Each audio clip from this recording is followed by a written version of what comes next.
Well, hello, welcome to Tail 3 Cabin. It's been kind of a mild January so far, mild winter overall.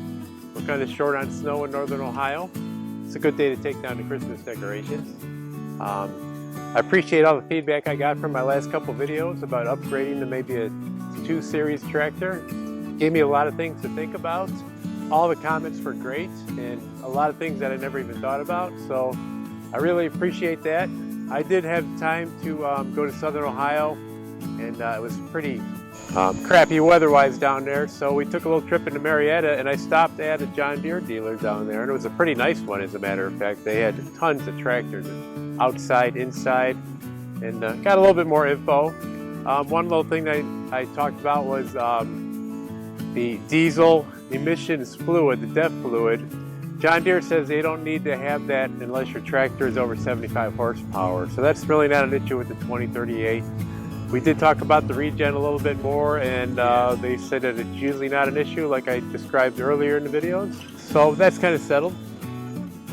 My tractor just turned over 100 hours not that long ago, and even though the manual says you don't have to change any of the fluids until about 200, I'm going to change them now. So I'm going to do a whole oil change, filter change, and maybe you want to check that out.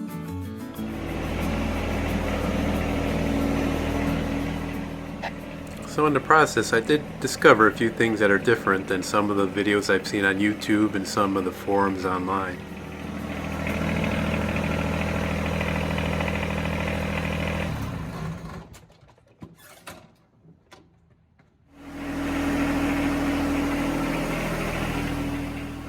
But I'm going to start with warming up the engine to get the oil warm before I change the oil first, the engine oil that is, and the filter. And this is the kit that I bought from greenfarmparts.com, and it came with everything you need for your 200 hours, even though I'm at 100 hours. The engine oil, the hydraulic fluid, filters, air filters, and fuel filter.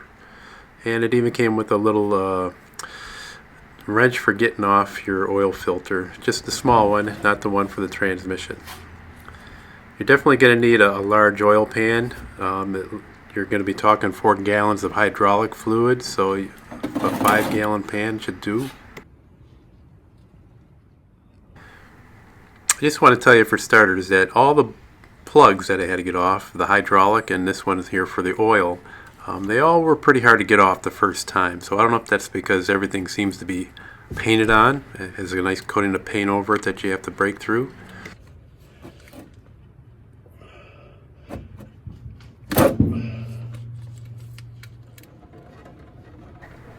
No comments about my latex glove. I know they're getting old and looks like they're getting a little rotted.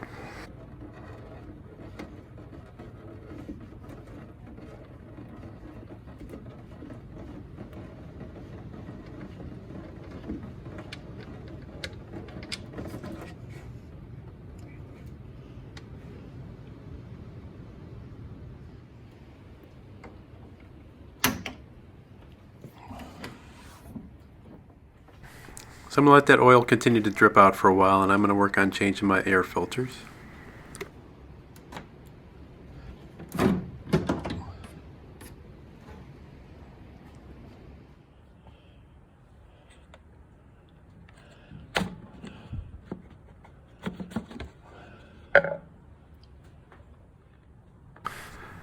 This surprised me a little bit. It had a little bit more dirt on there than I thought it would for 100 hours. And I really don't do a lot of mowing in the fields and stuff like that, but it was quite dusty.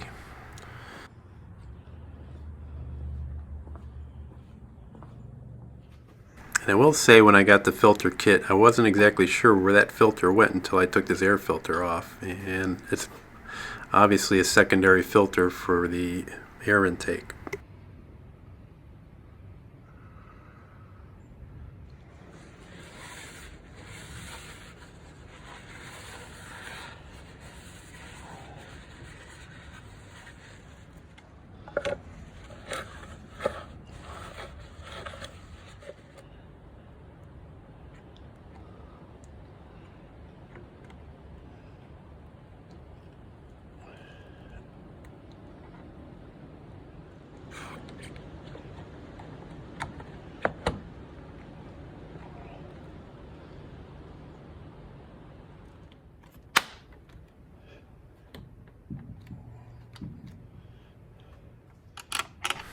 I noticed that this clamp holding on the air filter was a little loose when I was changing it, so I'm going to tighten that up.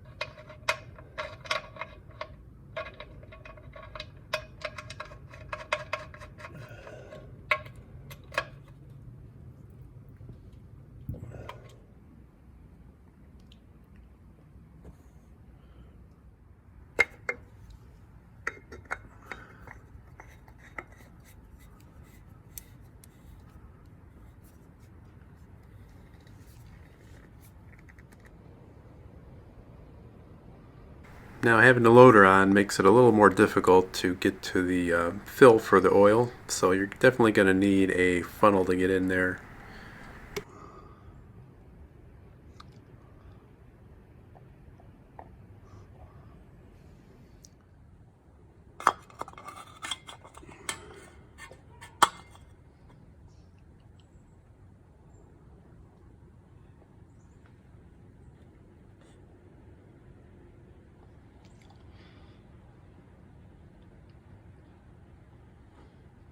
So I didn't quite use the whole 3 quarts. I think I probably had about a third of a container left of one of the quarts before it registered full, and after starting it up and rechecking the oil after, of course, the filter gets filled up.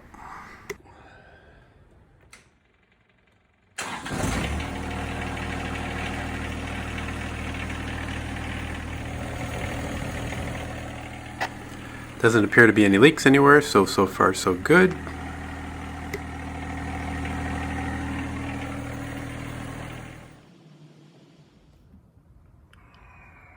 Okay, next up is the fuel filter, and this isn't too bad either. Make sure you have a little cup or something that you can fit underneath it, because you are going to leak some diesel fuel. And mine, even though you shut that petcock off, it seemed like it still kind of dripped for a little while, so I don't know if there's a hose behind it draining still, or if it just had doesn't completely seal off the fuel.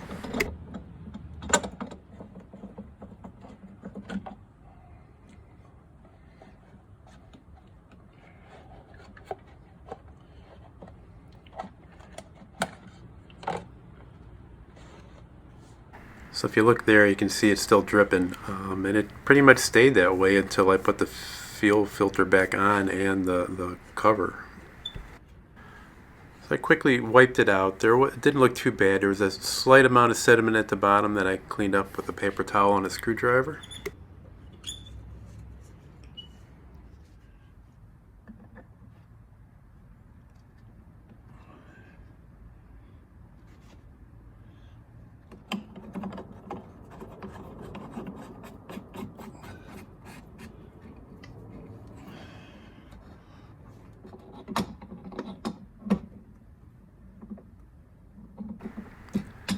Then once the filter is replaced, you're going to have to refill that chamber full of diesel fuel, and simply turn the key and without starting and let the fuel pump continue to click along. Now I have heard that maybe after it fills up and you shut it off, you should turn it on one more time, but I kind of forgot that part, and I let it fill up. I let it run for a little bit, and then I tried to start it, and it stalled right out the first time.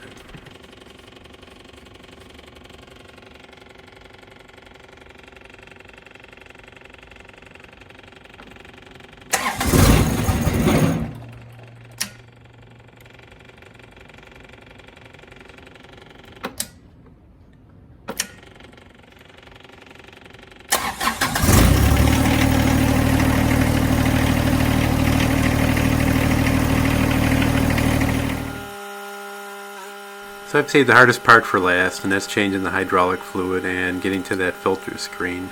I need to take my backhoe off to get back there.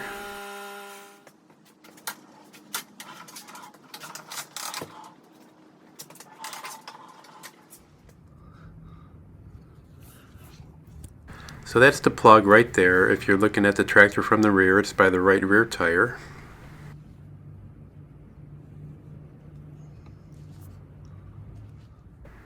And this plug too is a little bit hard to loosen up. So I'm kind of curious why this kit for 200 hours didn't come with that secondary fuel filter that's located underneath the center of the tractor. I did not have a filter wrench that I could squeeze into there, nor was it small enough to wrap around the filter, so I just used some channel locks.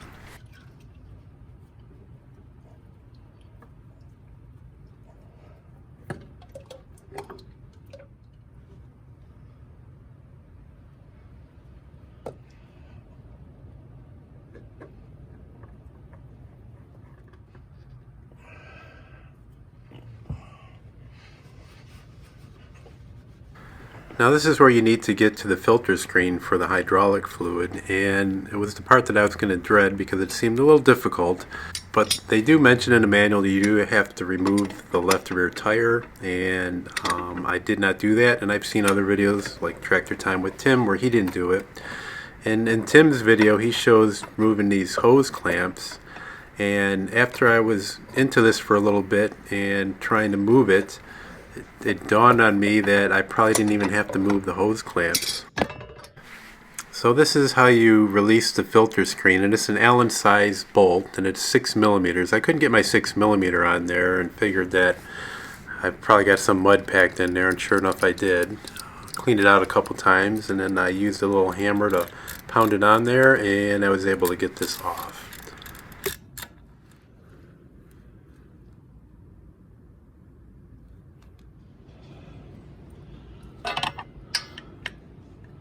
So this bolt here holds that pipe, which basically goes into the hose clamps, which has a rubber part that goes into the screen part. And if you just loosen this a little bit, and it was pretty hard to free up the first time, it allows you to move that whole assembly, and you really, all you got to do is just get it out and you can slide out that screen, and there's no tire removal, and you really don't need to remove those hose clamps either. So if you kind of look towards the bottom right there, that's it just kind of slides out behind that bolt, and it just pivots back and forth.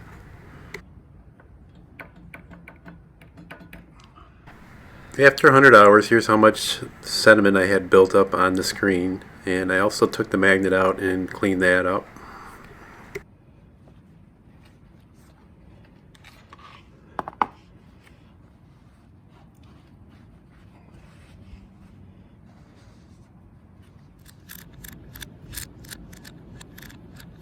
So basically reverse order, just putting that back on, it snugs itself back on, and then I just tighten that bolt to keep that tube from moving.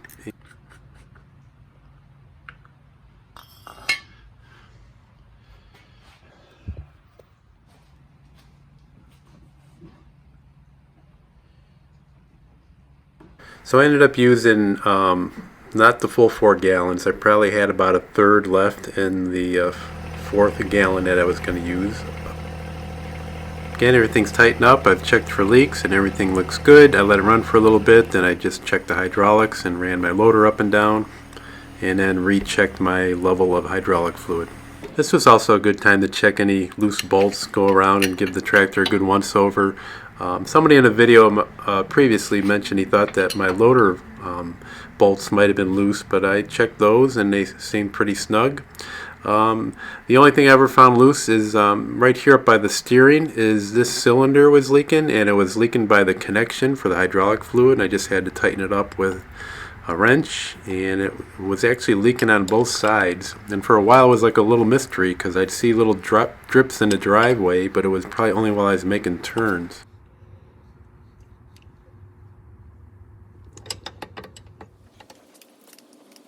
Then lastly, I'm just going to hit some of the grease fittings on the loader and on the tractor and on my backhoe. If I wasn't documenting all this with video, I probably could have completed this job in probably around 3 hours.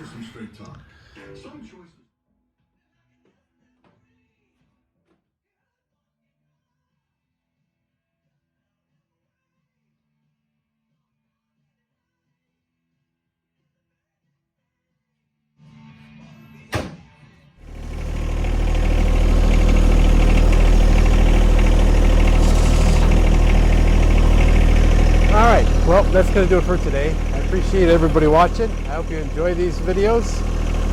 I hope you like these videos. If you haven't, subscribe and keep an eye on us.